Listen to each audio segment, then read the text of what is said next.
Hello, my beautiful viewers. Welcome to another episode of this podcast, The Complete Football Pod. With me, your host Mike. I hope you're all doing well. I really hope you are. Happy Tuesday to every one of you out there. Today, without taking much of your time, let's quickly dive into the real game, the Tottenham Man City game. Oh my goodness! The last time I watched a game like this was the World Cup final between Argentina, France. It was breathtaking. This game it had everything you would actually expect. It has a lot of nerves, a lot of uh, times where you'd be like, what is gonna happen next? Man City got the job done. Kudos to Man City. I always thought Man City was gonna, come out good, but the stat going into this game was not good for Man City because Man City has never scored in this new Tottenham stadium since they got there 2019, and they've never won a game. They've never scored a goal, and also they've never won a game. So as much as you think Man City would, do what they do best, winning games, at the same time you'd be like, they've not scored a goal in Tottenham, in this new Tottenham stadium since 2019. And also again, they've not won a game in that stadium. So the odds going to this game the statistic was not in favor of Man City. But kudos to Man City, they did the job and they got a win. And also I would give some kudos to Tottenham Hotspur too.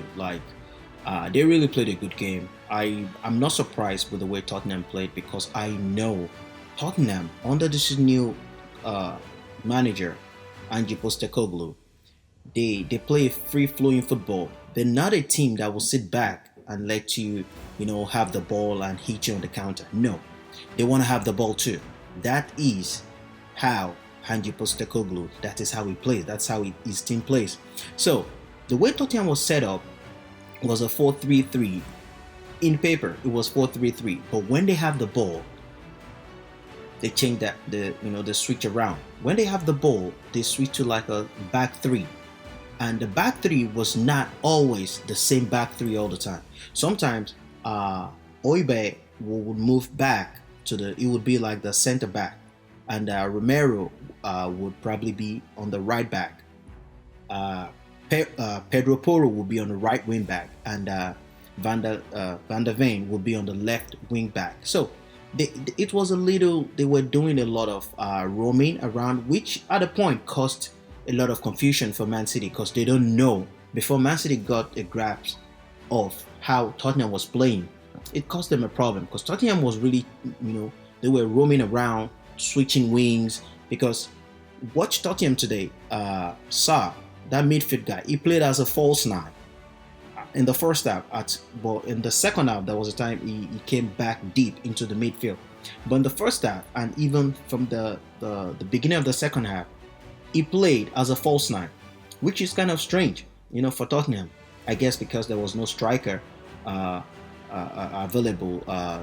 Richarlison was not available, so that was why they played that style. But tactically, the way Tottenham was being set up was kind of confusing for Man City. But Guardiola, the way Man City will play still stays the same way. The possession based, passing around. That's how Man City play. I mean, they did the same thing today, and at the point, Tottenham was really pressing Man City. They were really pressing Man City. Man City started making some mistakes, especially Mateo Kovacic. Kovacic today, to me, it was kind of very sloppy in possession. Anytime he has the ball, there is always a potential of him losing the ball. He dwells too much on the ball before he gives the pass out. So the Tottenham player, because of the way they press them, they don't give it so much time on the ball. So before you have the ball, you already think about who to give the ball to. So Kovacic was, for the most part of this game, it was very sloppy in possession. So, but I mean, he had a decent game. But like I said, the way he handled the ball, every time he has the ball, there's always a potential of him losing the ball. So Kovacic had that, and at the point, Ruben Diaz too was kind of sloppy in passing the ball. He gave a lot of wrong passes, a lot of wrong decisions. in at the back. So Tottenham, as we know, again, another tactical thing to do, they did, or I won't really call it tactical team. It's kind of how Tottenham has played this season. The high line at the back. They play a high line defense at the back, which is kind of brave if you're playing a Manchester City team they're professional and they're very good. They played the same way against Chelsea in the first leg this season where Chelsea trashed them 4-0. Is it 4-0 4-1 or something? I can't remember. So they played the same way against Manchester City today. And the only problem the Tottenham fans has against this manager, Ange Postecoglou, is because of the way he plays. They think Tottenham sometimes, when they're playing a good team, they would punish Tottenham because they tends to be kind of open anytime they're attacking and they lose the ball. If you are a fast team, a fast team playing Tottenham would use that space, would attack Tottenham, and it can always lead to a goal. So, but we know Postecoglou is kind of a very, very stubborn coach. That's how he plays, and that's the way he plays final. So that's the way Tottenham plays. And the back three, like I said, it's been like the switch. Sometimes it was Romero, sometimes it was Dragusin, sometimes it was Van der Ven. And Dragusin today, what a player! It's been a while. The first time I saw his first game playing for Tottenham, it was everywhere. He didn't really. I don't think he had a clue of what he was doing on the pitch that day. I think into that game, the first 3 minutes or 2 minutes, he got a yellow card because his game. He has not really understood how to play in the Premier League. But kudos to him, he has been really coached well, and today was a good day for him. And the first half goal, he headed out. Was it Foden? Yeah, I think it was Foden that hit the ball that was almost going into the net, and he headed it out. So he was really, really happy. Like, you think he scored a goal. So Dragusin was very good today. Bentancur is a player. This is a kind of guy I like him kind of because of how I like his personality. Very calm guy, cool-headed, and he almost got the first goal for Tottenham today. He almost put Tottenham ahead when Ederson saved that game.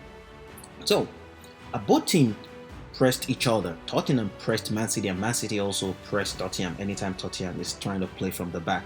So at the point, I had a problem with the way Howland was playing. Howland in the first half, I think Howland has like 11 touches, which is not kind of strange because it happens so many times when Man City plays. Because of their style of play, they pass the ball around a lot. I've said in one of my previous episodes, this is not the kind of style that suits Erling Haaland. Erling Haaland wants to be one-on-one with a defender. Erling Haaland wants to run around, give the defender the run for his money. But the way Man City plays, before he gets the ball, it takes a long time, except for one or two occasions where he gets a long pass from the midfield, and that happens when De Bruyne plays. You don't normally see that when Phil Foden comes into that middle position, or when Bernardo Silva. No, it happens when KDB plays in that number 10 role. So, but today it never happened a lot. I could remember the Champions League game they played against Madrid, the first leg in Bernabeu. Erling Haaland was one-on-one with Rudiger for like 5 times in that game, and he never got the ball. And that is the kind of challenge Erling Haaland dwells on. But with Man City, with the way they play, it's always passing. They pass the ball around till they get to your point. Except if on one or two occasions when it's really obvious you're really free, like you can get the ball, and even if you can move forward, you can hold the ball for the next player to come support you. But if not, they take their time. The patience in the build-up is sensational. I've never seen that type before. So I would think going forward, I'm not in the position to teach Pep what he needs to do, because he's a tactician, he's a magician. in what he does, and he's the best at what he does. In my opinion, the best coach so far.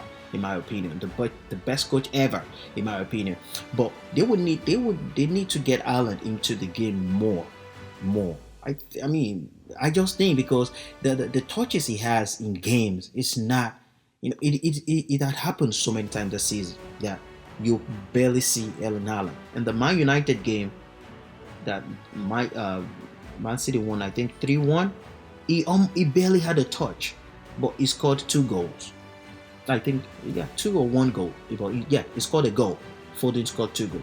So it happens so many times. That's why I think Guardiola, if he had gotten Harry Kane is a kind of striker Guardiola would like, because Harry Kane sometimes drops deep, gives the wide players, the opportunity to run into that forward line. So that's the kind of player he likes, and Alvarez doesn't have that physical presence. Alvarez is that kind of player, but he doesn't have that physical presence Erling Haaland commands, as a striker. So the first half 0-0, both teams played well, and it was a very, very entertaining game. And the second half, immediately the second half started,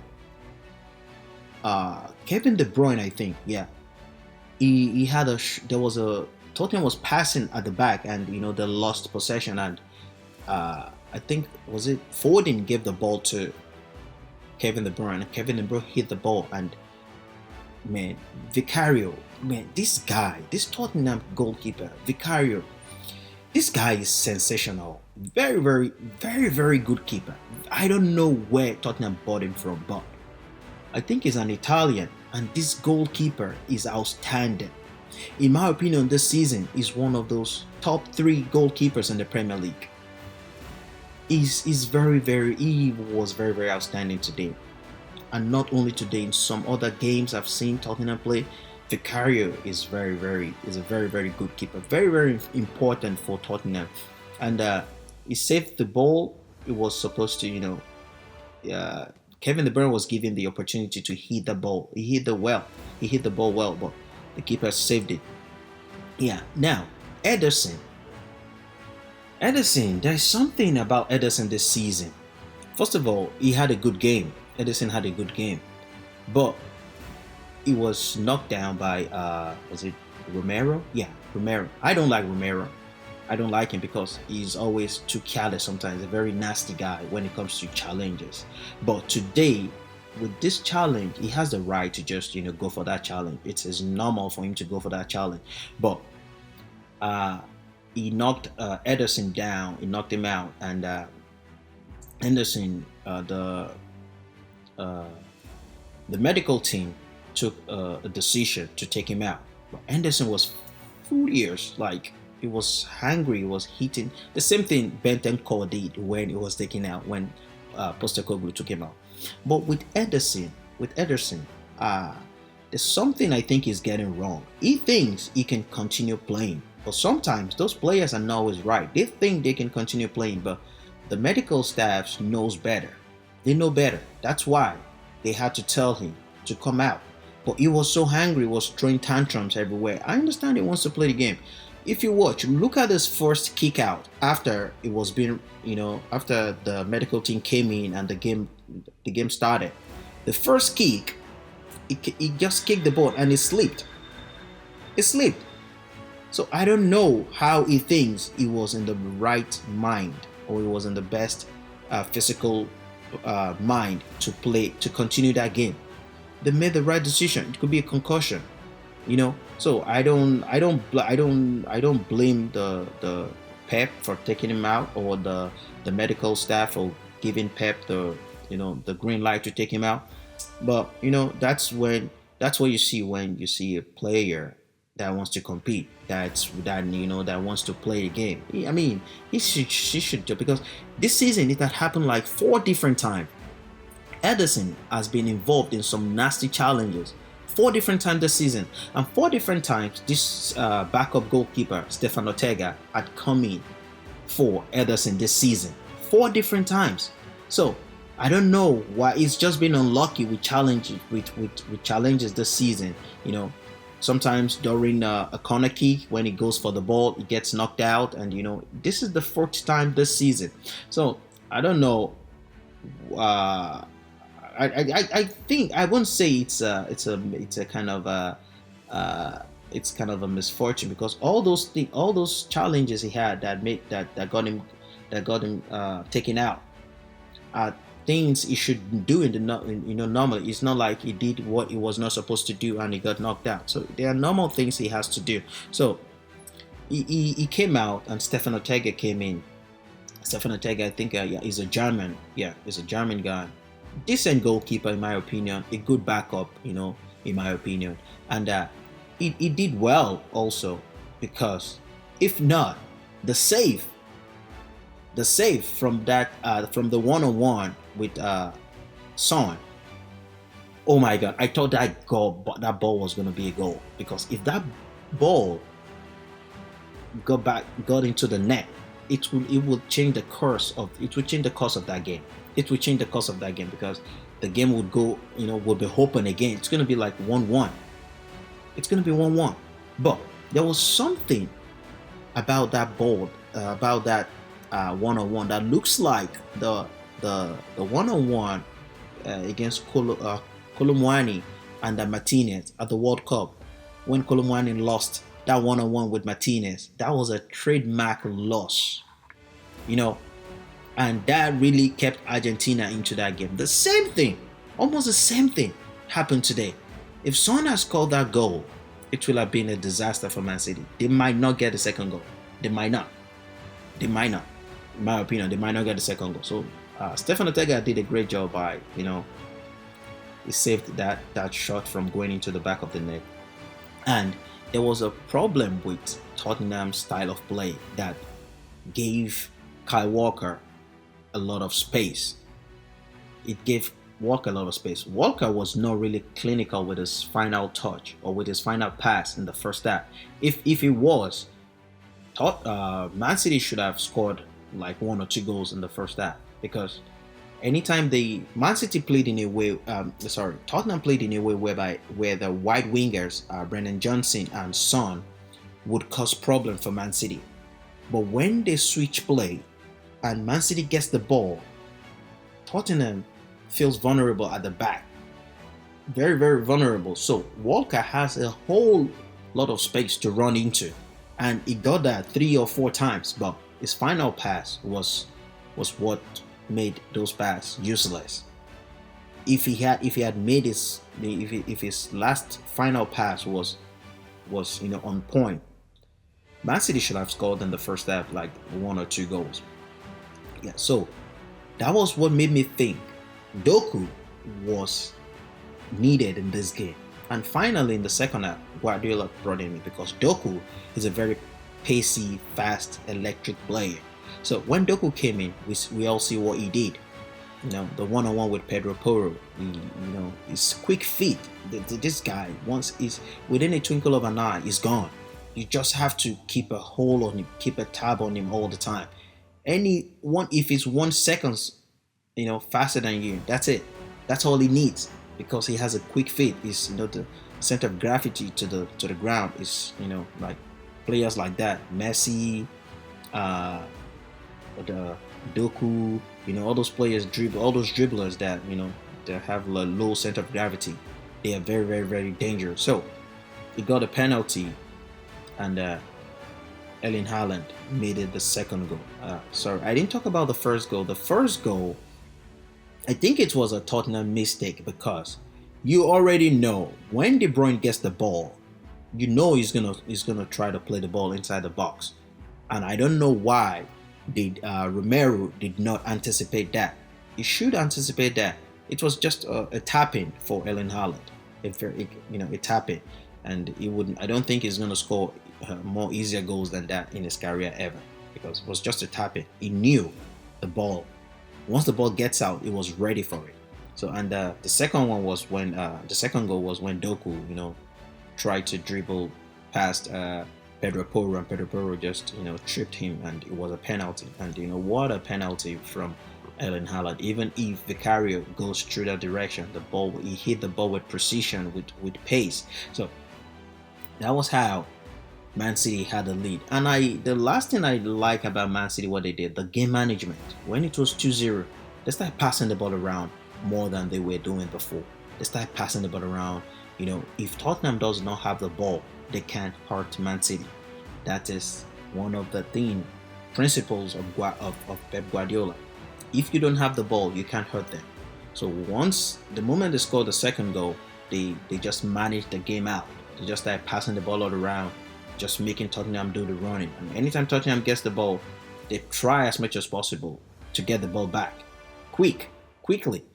You know, that's Guardiola. The same thing he did when he was in Barcelona. He passed the ball around, but once you lose the ball, get it back. And they have like a 3-second rule or something. Once you lose the ball, get it back in 3 seconds.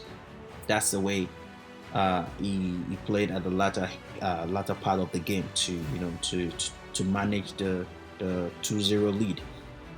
And the game management, like I said, was okay. And today, Aston Villa would be very, very happy for Man City winning this game, because if Man City didn't win this game, Tottenham could still, Tottenham could still get up to Man City. Tottenham could still get up to Aston Villa. The fourth position was still threatening if Man City never won this game. But Man City won. Now it's confirmed that Aston Villa is going to the Champions League next season, and the Champions League for Tottenham the Champions League hope for Tottenham just came to an end. They'll probably go to the Europa League or something, or the way if Man City wins the FA Cup again, I think there's a way it's gonna affect the table that would, I don't know, but it's gonna affect the table in a way that some people will still have some opportunity to go to Europe. So today, Arsenal fans will be very, very disgusted, because actually it's kind of lame for Arsenal fans to depend on Tottenham fans to win, to help them out, because it's no universe that's gonna happen. It's like saying Arsenal should help Tottenham. It's not gonna happen. Arsenal fans were really, really counting on Tottenham to upset Man City today, the same way they did on during the weekend against Fulham to cause kind of damage for Man City. They couldn't. The same way Man City was also, some Man City fans would probably be rooting for Man United against Arsenal over the weekend, but Arsenal got a 1-0 win over Man City. So now this season's league is getting to the end, the last game of the season, to determine who the winner is. So now Arsenal has one goal more than Man City, and Man City is like 2 points more than, has 2 points more, 2 points ahead of Arsenal. So what Man City will be, even if Man City draws this game at the end of the season, I think if they can play like a 4-4 game, or like if they can score like 5 goals, 5-5 with West Ham, which is kind of not gonna happen. It's not gonna happen. So Man City, the best thing for them just to go into the last game of the season just with the mentality of just winning that game. And also Arsenal will do a lot. Arsenal will do everything possible to beat Everton also with a huge margin, because at the end of the day, it might be up to the goals. The goals might decide if something that we never expect happens. If Arsenal, let's say Man City draws the game with West Ham, maybe 4-4, and Arsenal wins wins the game against Everton, like maybe 4 or 5. It's gonna, at the end of the day, that a goal difference would probably determine who the winner is gonna be. So this season's league is gonna go on even onto the end of the Premier League calendar. It's gonna end even on the last game. Most times, I think last season too was kind of close like this, but 3 seasons ago, we know Man City already won the league, a long time before, maybe 5 or 6 games before the end of the league, before the league came to an end. But this one, last season, was toe to toe with Arsenal. This season also the same thing, but this one is going to be even onto the end, even onto the last game of the season. So it's a very, very fascinating season so far. It's just one game left, so everybody's gonna play at the same time on Sunday. So by Sunday, we would know who the winner is gonna be. Uh, Man City will be playing West Ham, and which should be the last game for David Moyes as a West Ham manager. And Man City will be playing at the Etihad, which will be a good place for them to win the last game of the league and to be crowned the champions for the fourth time in a row. I mean, people are saying Man City has been dominating the Premier League. Well, let's see, but I think it cannot be like the way it is at the in the Bundesliga or the French league, where it's always PSG, 10 straight seasons in a row. The same with Bayern Munich, 11 straight seasons in a row. But Premier League, well, let's see. But I don't think the competition in the Premier League, I don't think that would happen. It won't take that long. The next season, I don't know how it's gonna go, but I don't see Pep or Man City being at the front line again. But let's see. Let's wait and see what's gonna happen. So Everton will be playing Arsenal at the last game of the season, and it's gonna be an interesting game. And tomorrow is gonna be Man United and Newcastle. I would fancy Newcastle to win that game because right now Man United is nothing to write home about. I would fancy Newcastle. Newcastle has decent players and they can cause Man United problems too. And I'm gonna after this episode there's gonna be an episode coming up soon. It's gonna be about Man United. There's some things about Man United. I'm gonna be telling you guys out there's some inside information about Man United. I'm gonna be telling you guys, sit back, relax. It's gonna be fun, even though the season is coming to an end, or has already, come to an end. But there's gonna still be a lot of content a lot of fascinating things that I would be sharing with you, my viewers. If you're new to this channel, please do like, share, and subscribe. It will help this channel a long way. I really appreciate you. For those of you who have subscribed already and those who will be subscribing after this podcast, please support this channel, help me. I'm gonna be really, really happy about it. Thank you so much for your time. Thank you for staying with me. Bye for now.